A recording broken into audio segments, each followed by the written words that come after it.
Assalamualaikum warahmatullahi wabarakatuh. Baiklah, pada siang ini Bunda menyemparkan untuk memberikan materi terakhir dari kumpulan seluruh materi hari ini, baik pembelajaran pendidikan agama Islam untuk anak difabel. Ada beberapa materi kita kulas satu semester ini tentang pembelajaran pendidikan agama Islam untuk anak difabel. Yang pertama yaitu pengertian dan ruang lingkup difabel. Nanti kita akan membahas dari pengertiannya. Kemudian difabel dalam berbagai perseptik. Jadi difabel dalam berbagai perseptik ini berbagai perseptik agama. Jadi tanggapan-tanggapan agama, berbagai agama mengenai itu anak difabel. Yang kemudian kita akan membahas tentang sistem pembelajaran pendidikan agama Islam kepada anak difabel. Karena sistem pembelajarannya nanti akan kita kulas, ada perbedaannya antara khusus ada yang reguler. Kemudian ada pembelajaran pendidikan agama Islam pada difabel. Setelah itu ada prinsip-prinsip pembelajaran pendidikan agama Islam pada difabel. Bagaimana prinsip-prinsipnya dalam pembelajaran pendidikan agama Islam pada difabel. Yang terakhir yaitu peluang dan tantangan guru sebagai guru dalam memberikan pembelajaran pendidikan agama Islam pada difabel. Nah, kita lanjut ke pengertian difabel. Di sini kita lihat salah satu pakar yang mengatakan, John H. Mowell, mengatakan difabel adalah memiliki kelainan fisik dan atau mental yang dapat mengganggu atau merupakan suatu rintangan dan hambatan baginya untuk melakukan aktivitas secara layak ataupun normal. Ini menurut John Maxwell. Namun ada pun pakar yang mengatakan lainnya, pengertian difabel, adapun kekurangan fisik itu diakibatkan salah satunya baik itu dari lahir, dari gennya menyebabkan kelainan fisik, ataupun dari kecelakaan yang menyebabkan dia kelainan fisiknya dengan yang lainnya. Kemudian kita akan mengkulas di sini asal-usul difabel. Karena difabel di sini ada versi yang pertama Versi pertama yang menyebutkan oleh Mansur Faki, yaitu seorang aktivis sosial di Indonesia pada era tahun 1990-an. Saat itu ia mulai berpikir bahwa istilah cacat dan atau penyandang cacat itu sudah tidak sesuai layak untuk didengar. Makanya pada tahun 1996 ia menyarankan kata difabel untuk pengganti penyandang cacat tersebut karena baginya penyandang cacat itu sepertinya kurang enak untuk didengar. Difabel itu tersendiri yaitu kepanjangan dari differently abled people. Ia juga merasakan kata-kata ini adalah kata-kata yang tepat, kata untuk disability, karena tidak ada orang yang memang benar-benar tidak dapat melakukan apa-apa.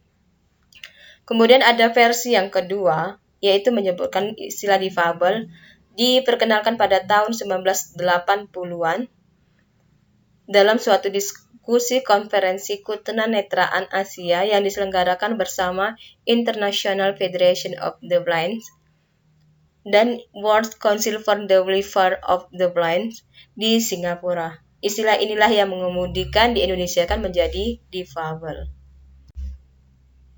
Nah, kita langsung menuju tujuan dan kegunaan mata kuliah difabel pada guru pendidikan agama Islam. Yang pertama yaitu menumbuh kembangkan akidah melalui pemberian, pemupukan, dan pengembangan pengamalan serta pembiasaan peserta didik tentang agama Islam sehingga menjadi manusia muslim yang terus berkembang keimanan dan ketakwaannya kepada Allah. Jadi tujuannya, kegunaannya pendidikan agama Islam ini untuk anak difabel yang pertama yaitu menumbuh kembangkan dulu akidahnya. Karena kita memupuk secara tidak sadar kita memupuk akidah kepada anak tersebut melalui pembiasaan, melalui pemberian contoh yang baik sehingga akan membentuk dirinya menjadi orang yang jujur. Seperti yang kedua yaitu mewujudkan manusia yang produktif, yang jujur, adil, etis, disiplin, bertoleransi, dan keharmonisan terhadap sesama. Jadi difabel di sini mempunyai kesempatan yang sama seperti manusia yang lainnya, manusia normal yang lainnya, yaitu menjadi yang produktif, yang menghasilkan karya-karyanya tersendiri. Yang terakhir yaitu mengembangkan kemampuan sosial. Mengembangkan kemampuan sosial di sini ya, dia mampu berinteraksi kepada teman sebayanya. Jadi tidak ada kata minder di sini. Jadi semuanya sama gitu kan. Semua berhak menempuh pendidikan. Kita langsung hubungan mata kuliah difabel dengan mata kuliah lainnya. Yang pertama kita lihat mata kuliah difabel berhubungan dengan psikologi. Kita lihat adanya dukungan secara fisikis oleh orang-orang terdekat maupun masyarakat yang ada di sekitar dalam penyandang difabel. Artinya di sini hubungannya dengan psikologi, penyandang cacat di sini, penyandang difabel itu lebih merasa dihargai dan diakui. Diakui sebagai keluarga, saudara, teman sebaya. Jadi tidak ada diskriminasi tersendiri kepada anak-anak difabel. Karena mereka juga mempunyai cita-cita yang sama, tujuan hidup yang sama, jadi interaksi yang sama gitu kan. Kemudian hubungan mata kuliah difabel dengan sosiologi. Salah satu individu yang memiliki peranan penting dalam masyarakat adalah peserta didik adalah kebutuhan khusus. Jika dari dalam diri difabel itu sendiri tidak memiliki kemampuan untuk berubah, maka proses belajar pun tidak akan terjadi. Sama halnya dengan manusia normal lainnya, kalau kita tidak mau berubah menjadi orang yang lebih baik, maka kita akan menikmati masa tuanya dengan kekurangan ilmu pengetahuan. Seperti itu sama dengan anak difabel. Jadi kita yang mempunyai kemauan yang keras untuk berubah, kemauan keras untuk belajar gitu kan, supaya kita mendapatkan kesetaraan di bidang pendidikan.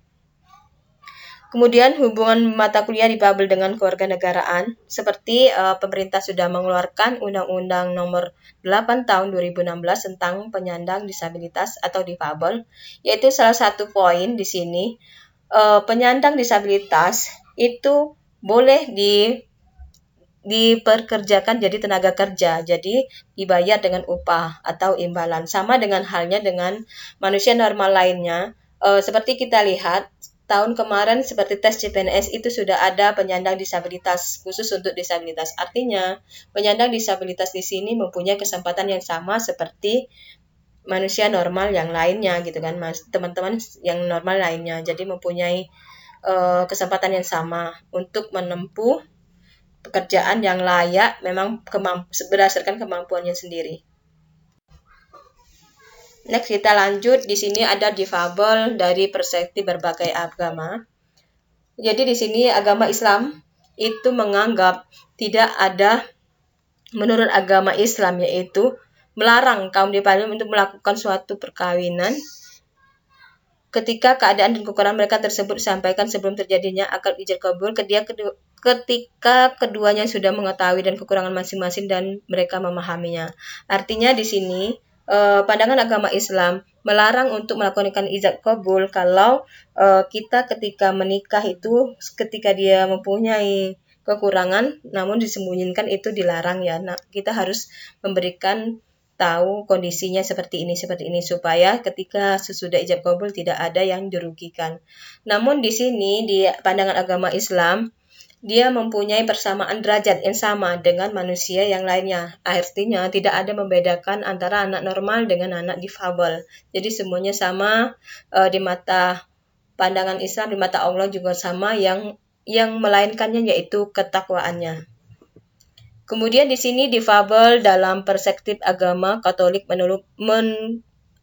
menganut paham ideologi liberalisme. Di sini maksudnya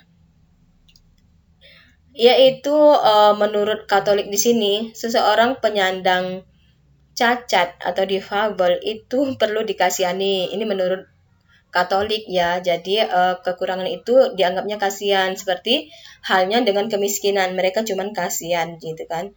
Namun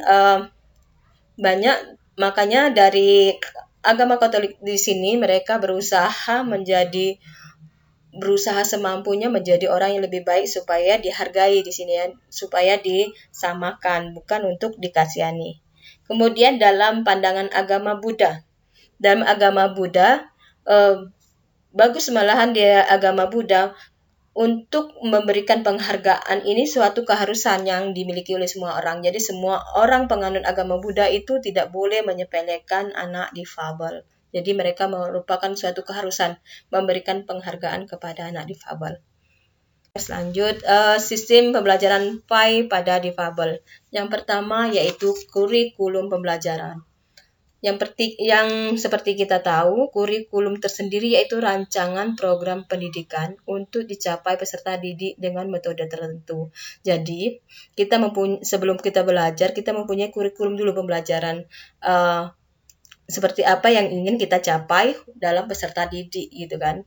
Ketika sudah ada kurikulum, baru media pembelajaran dan jenis pembelajaran supaya apa yang ingin kita capai itu sesuai dengan rancangan program pendidikan yang tadi. Kurikulum di sini ada 2 untuk anak difabel, karena difabel di sini kan ada yang memang cacat murni dari lahir ataukah dari kecelakaan. Menurut sini ada model kurikulum. Yang pertama yaitu reguler. Reguler di sini sama dengan yang lainnya. Artinya kalau dia mempunyai cacat cuman kaki gitu kan, artinya di bagian penglihatan, bagian mata, bagian lainnya itu kan tidak ada cacat. Jadi dia mempunyai kesempatan yang sama menempuh kurikulum reguler. Jadi sama dengan yang lainnya. Kemudian ada kurikulum yang berbeda. Yang pertama yaitu kurikulum PPI, Program Pendidikan Individual yang Khusus.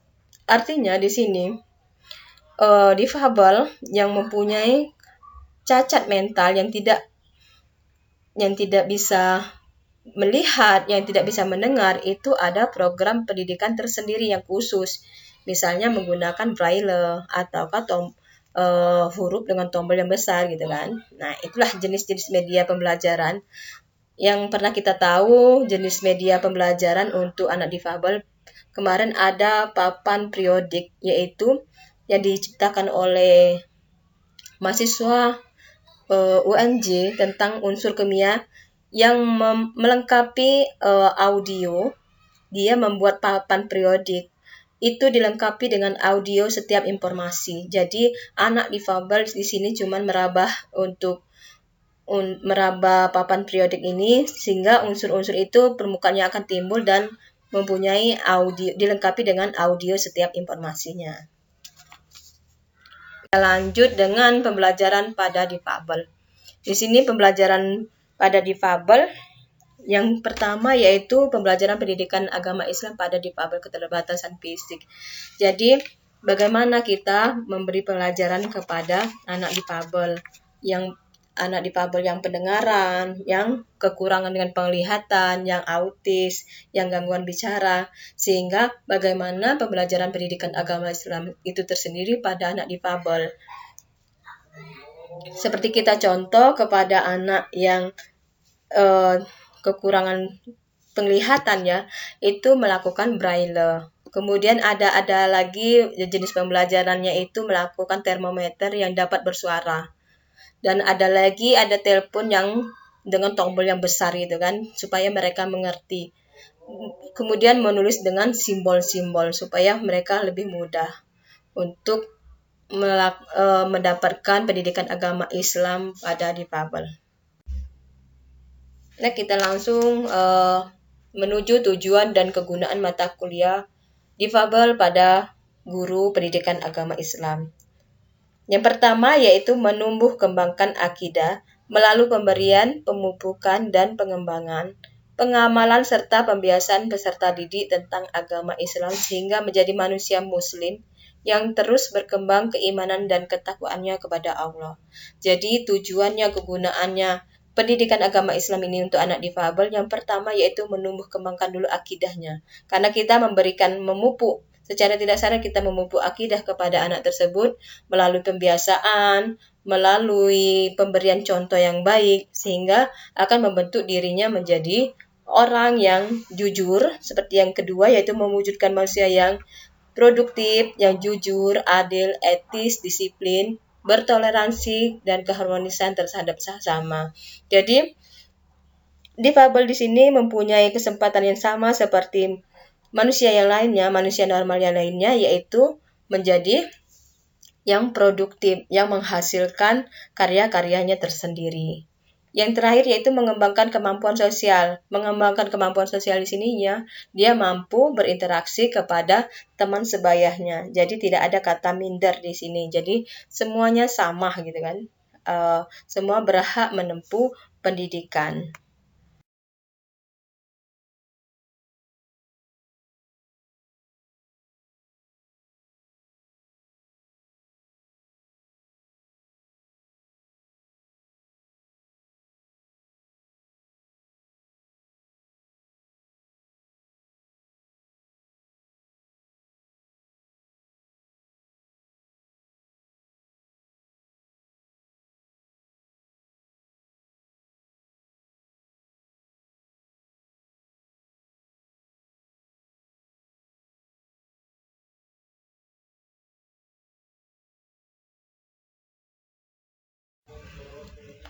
Kemudian di sini ada peluang dan tantangan guru pembelajaran pendidikan agama Islam pada difabel. Yang pertama yaitu kekuatan yang harus dimiliki guru pendidikan agama Islam yang mengajar siswa di difabel. Yang pertama, kekuatan yang pertama yaitu sabar tadi, karena kita harus memiliki rasa sabar yang luar biasa untuk menghadapi anak difabel. Karena kita lebih tahu anak ini memiliki kekurangan, artinya kita yang harus lebih mengkontrol emosi kita. Kemudian yaitu tantangan yang dihadapi guru PAI dalam mengajar siswa difabel. Tantangannya yaitu ketika anak itu susah, enggan dalam melakukan ibadah, kita tidak boleh membentaknya. Jadi kita harus memberikan contoh yang baik dengan berangsur-angsur. Insya Allah semua anak itu kalau kita sayang dengan hati yang tulus, jiwa yang tulus, seolah akan beradaptasi tersendiri ya.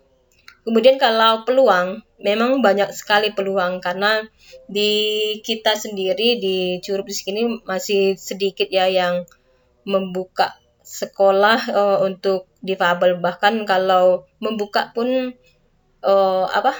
sekolah yayasan itu sendiri mahal sekali harganya gitu. Bayarannya kan lumayan mahal. Jadi ini merupakan peluang tersendiri sebenarnya untuk kita membentuk pendidikan agama Islam itu untuk anak difabel, karena belum banyak ya yayasan-yayasan yang memberikan pendidikan agama Islam untuk anak difabel. Kemudian kelemahan yang harus diketahui oleh guru PAI. Kelemahannya di sini yaitu banyak seorang guru ya di sini yang banyak tidak sabar. Kebanyakan guru di sini banyak yang tidak enggan, yang tidak mengurus hal seperti itu karena dia berpikir saya tidak suka dengan hal-hal seperti itu di kelemahannya. Baik, next kita selesai dari sini. Sekian, terima kasih.